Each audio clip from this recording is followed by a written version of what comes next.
So hello friends, last व्हिडिओमध्ये मी तुम्हाला explain केलं होतं की आपण पाण्याच्या जागेवर इलेक्ट्रोलाइट्स का घेतले पाहिजे. हे मी तुम्हाला सायंटिफिकली एक्सप्लेन केलं होतं in perspective of recovery of sodium and potassium. So जेव्हा मी तुम्हाला म्हटलं होतं इलेक्ट्रोलाइट्स घ्या, तेव्हा माझा अर्थ हा नव्हता. सेकंड डे जिममध्ये माझे काही क्लायंट्स हे शुगरचे पॅकेट्स घेऊन आले इलेक्ट्रोलाइट्सच्या नावाखाली. सो आय नो यामध्ये सोडियम आणि पोटॅशियम पण भेटून जाईल तुम्हाला रिकव्हरीसाठी, बट जे यामध्ये 69% सुक्रोज प्रेझेंट आहे, 69 to 70% सुक्रोज, जे यामध्ये डेक्स्ट्रोज प्रेझेंट आहे, याचं तुम्ही काय करणार? तुम्ही फॅट लॉस करा किंवा बल्क करा, sugar is never healthy during your fitness journey.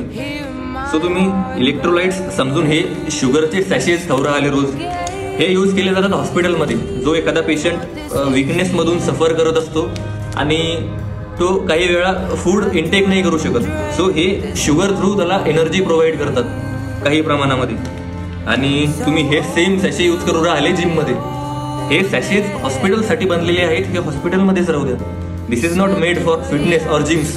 यामध्ये साखर प्रेझेंट आहे. जर तुम्हाला इलेक्ट्रोलाइट्स यूज करायचे आहे तर ते फिटनेससाठी बनलेले, फिटनेस ब्रँड्सनी बनवलेले आहेत, जसं की वेलवर्सचं इलेक्ट्रोलाइट शुगर फ्री, अजून बाकी कंपनीजनी बनवलेले आहे. सो ते इलेक्ट्रोलाइट्स तुम्ही ऑनलाईन बोलवून यूज करू शकता. हे शुगरचे सॅशेस तुम्हाला डिसएडव्हान्टेजेस देतील. एनर्जीसाठी तुम्ही शुगर खवराल. सो हे यूज करणं बंद करा आणि त्या सर्व मित्रांना शेअर करा जे एनर्जीसाठी हे एनर्जल आणि इलेक्ट्रोल पावडर्स खवरा आले.